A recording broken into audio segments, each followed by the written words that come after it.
নমস্কার বন্ধুরা, আশা করি সবাই ভালো আছেন। আমি আজকে পনিরের একটি রেসিপি তৈরি করে দেখাবো। আজকের রেসিপি শাহি পনির। দুর্দান্ত স্বাদের এই রেসিপিটি তৈরি করতে একটু মশলা বেশি লাগে, তাই তো এর নাম শাহি পনির। যা খাওয়ার সময় মনে একটা শাহি ভাব বা রাজকীয় ফিল আসবে। তো চলুন দেখে নেওয়া যাক কি কি মশলা আমার এখানে লাগছে। আমি কাজু বাদাম নিয়েছি কয়েকটি, আর আদা, রসুন, কাঁচা লঙ্কা নিয়েছি, এটা পেস্ট করে নেব। দুটো বড় সাইজের পেঁয়াজ নিয়েছি, পেস্ট করে নিতে হবে। টমেটো পেস্ট করে নিতে হবে। দুটো শুকনো লঙ্কা নিয়েছি। এখানে নিয়েছি 3 চামচ টক দই। এটাকে খুব ভালো করে ফেটিয়ে নিতে হবে। আর লাগবে আমার পনির। পনিরগুলোকে আমি এরকমভাবে কেটে নিয়েছি। আপনার যেমন সাইজ পছন্দ আপনি ঠিক সেইভাবে কেটে নেবেন। এক বাটি দুধ নিয়েছি, ঘি লাগবে, আর এখানে দুধের সর, ঘরের জমানো দুধের সর নিয়েছি, আর এখানে একটু জিরে আছে, আর কসুরি মেথি আছে, আর গুঁড়ো মশলা লাগবে হলুদ গুঁড়ো, কাশ্মীরি লাল লঙ্কার গুঁড়ো রং হওয়ার জন্য, লবণ, চিনি, ধনের গুঁড়ো, তেজপাতা, আর গোটা গরম মশলা, দারচিনি, লবঙ্গ, আর এলাচ। ধনের গুঁড়োটা আমি টক দইয়ের সাথে ভালো করে ফেটিয়ে নেব।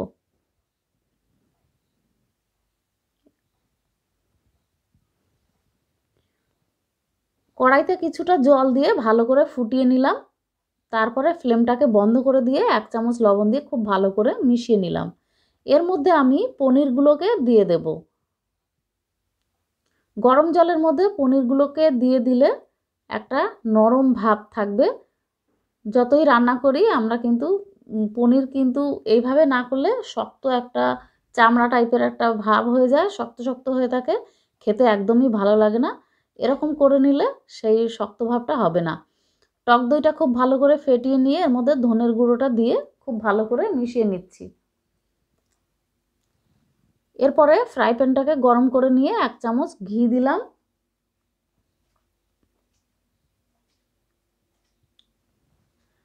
একটু জিরে দিয়ে দিলাম ফোড়নের জন্য, একটু নাড়াচাড়া করে নিলাম। ফ্লেমটাকে লো টু মিডিয়ামের মধ্যে রেখেছি। তেজপাতা দুটোকে দিয়ে দিলাম,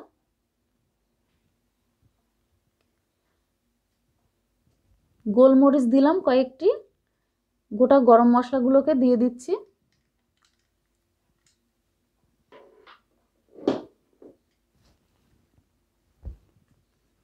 পেঁয়াজ বাটাটা দিয়ে দিলাম।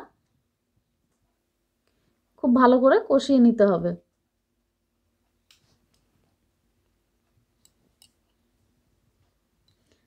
আদা রসুন বাটাটা দিয়ে দিলাম, ভালো করে কষিয়ে নিয়ে এরপরে কাজু বাদাম পেস্টটা দিয়ে দিলাম। লো ফ্লেমে এটাকে কষিয়ে নিতে হবে।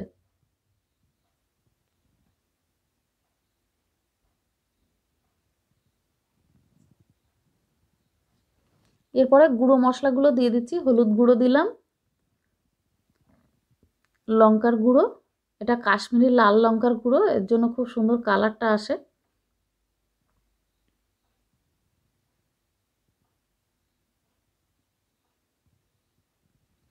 খুব ভালো করে কষিয়ে নিতে হবে লো ফ্লেমে রেখে। টমেটো পেস্টটা দিয়ে দিলাম,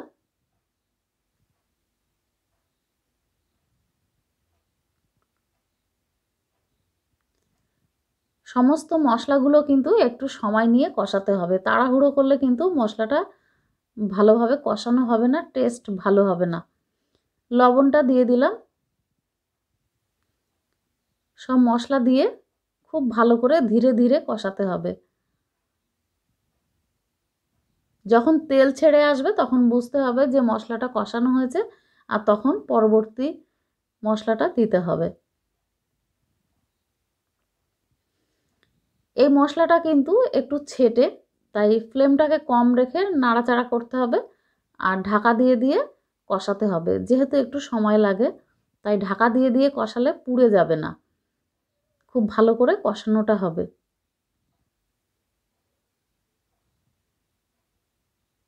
এরপরে আমি টক দইটা দিয়ে দিলাম।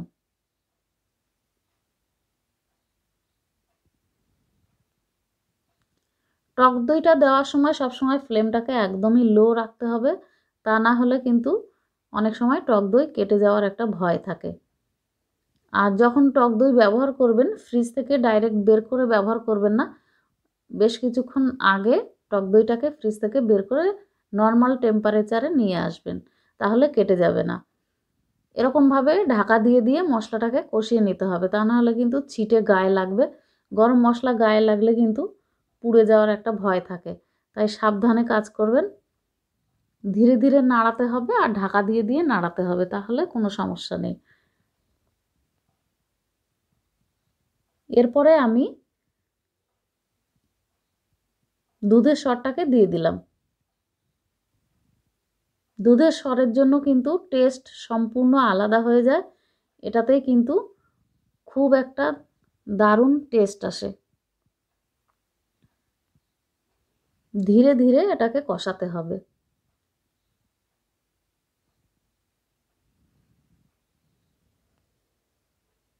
তাড়াহুড়ো করলে কিন্তু এই রেসিপিটি তৈরি করা যাবে না, একটু হাতে সময় নিয়ে কিন্তু রান্নাটা করতে হবে। আর তাড়াহুড়ো করে যদি ফ্লেমটাকে বাড়িয়ে দেন তাহলে কিন্তু গায়ে ছিটবে। ধীরে ধীরে করতে হবে আর সুন্দরভাবে রান্নাটা হবে। কষাতে কষাতে কিন্তু সাইড দিয়ে তেল ছেড়ে দেবে। দেখুন মশলাটা কিন্তু অনেকটা কষানো হয়ে গেছে, কালারও চেঞ্জ হয়ে গেছে আর সাইড দিয়ে কিন্তু তেল ছেড়ে দিচ্ছে, দেখেই বুঝতে পারবেন। একটু ঢাকা দিতে হবে আর ঢাকা তুলে আবার একটু নাড়াচাড়া করে নিয়ে আবার ঢাকা দিয়ে রাখতে হবে, এইভাবেই করতে হবে।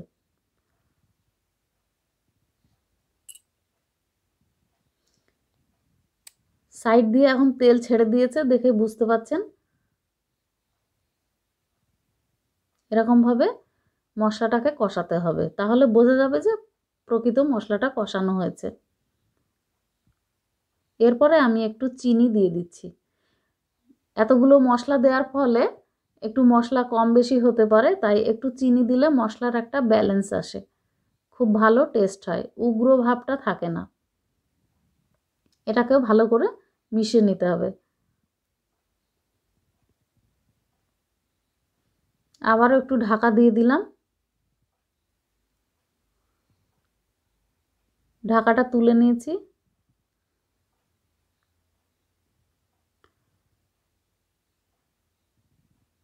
মশলা প্রায় কষানো হয়েই গেছে, দেখেই বুঝতে পাচ্ছেন কত সুন্দর মশলা কষানো হয়েছে, সাইড দিয়ে পুরো তেলটা ছেড়ে দিয়েছে।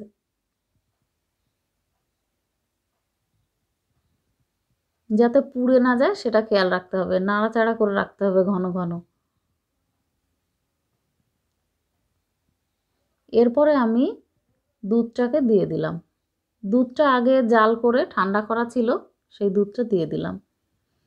ভালো করে মশলার সাথে মিশিয়ে নিতে হবে।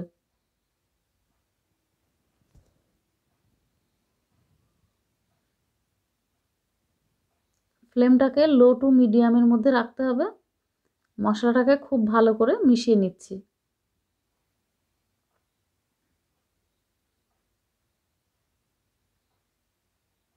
এর মধ্যে ফুটতে শুরু করেছে, কারণ গ্রেভি খুবই ঘন হয়ে যায়, সেজন্য খুব বেশি সময় লাগে না,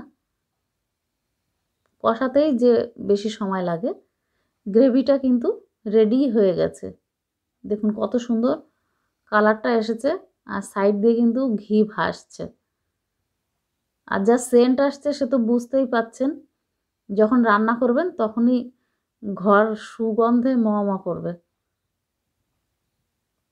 যেমন সুগন্ধ তেমন খেতে টেস্ট। ওপর থেকে ড্রাই রোস্ট করে নেওয়া কাসুরি মেথি ছড়িয়ে দিলাম, ভালো করে মিশিয়ে নিলাম।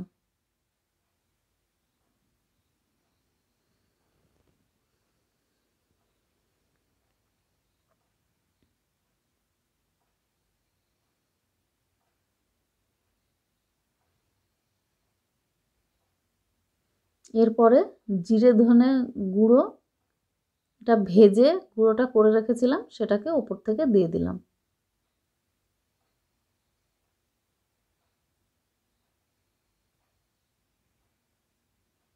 ঢাকা দিয়ে আরেকটু সময় রান্না করে নিতে হবে।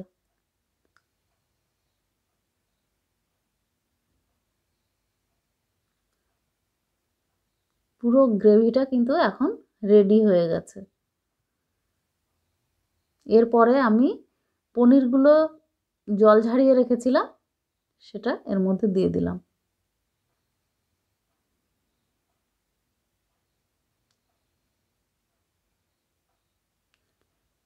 ভালো করে গ্রেভির সাথে পনিরটাকে মিশিয়ে নিতে হবে।